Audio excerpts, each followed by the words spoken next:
ദുആക്ക് ഉത്തരം കിട്ടാനുള്ള ഏറ്റവും വലിയ വസീലകളിൽ ഒന്നാണ് അള്ളാഹുവിൻ്റെ അസ്മാഉകൾ ഉപയോഗിച്ചുകൊണ്ട്, സിഫാത്തുകൾ ഉപയോഗിച്ചുകൊണ്ട് അള്ളാഹുവിനോട് പ്രാർത്ഥിക്കുക എന്നുള്ളത്.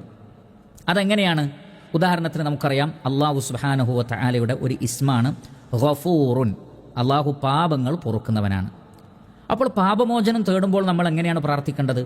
അല്ലാഹുമ്മ ഗഫിർലി, അള്ളാഹുവേ നീ എനിക്ക് പുറത്തു തരണമേ എന്ന് പറഞ്ഞ് അവസാനിപ്പിക്കാതെ ഇന്നക അൻതൽ ഗഫൂറുർ റഹീം, നീ പാപങ്ങൾ പൊറുക്കുന്നവനും കാരുണ്യവാനുമാണല്ലോ.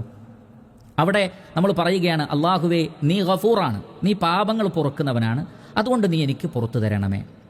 ഇങ്ങനെ നമുക്ക് എന്താണോ ആവശ്യമുള്ളത് ആ ആവശ്യം പറയുമ്പോൾ അതിനനുസരിച്ച് അള്ളാഹുവിൻ്റെ ഒരു പേരുണ്ടാകും.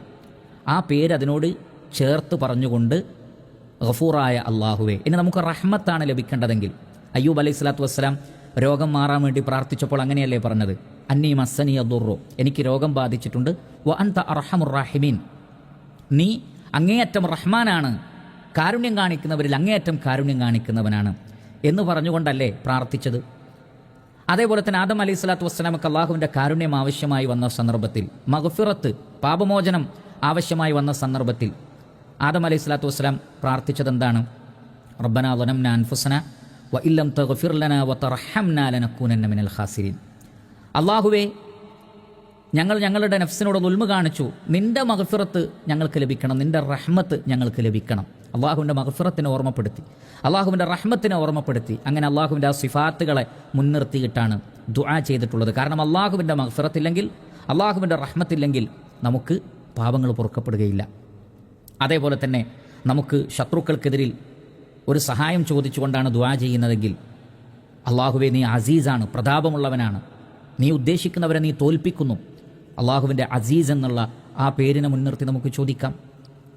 അതേപോലെ തന്നെ നമ്മുടെ വിഷമങ്ങളും സങ്കടങ്ങളും അള്ളാഹുവിനെ അറിയിക്കാനാണ് നമ്മൾ ഉദ്ദേശിക്കുന്നതെങ്കിൽ, അള്ളാഹുവേ നീ അലീമാണ്, എല്ലാം അറിയുന്നവനാണ്, നീ എല്ലാം കേൾക്കുന്നവനാണ്, സമീആണ്, നീ എല്ലാം കാണുന്നവനാണ്, നീ ബസീറാണ്, യാ ഹയ്യു യാ ഖയ്യൂം എന്നൊന്നും ജീവിച്ചിരിക്കുന്നവനെ, എല്ലാം നിയന്ത്രിക്കുന്നവനെ.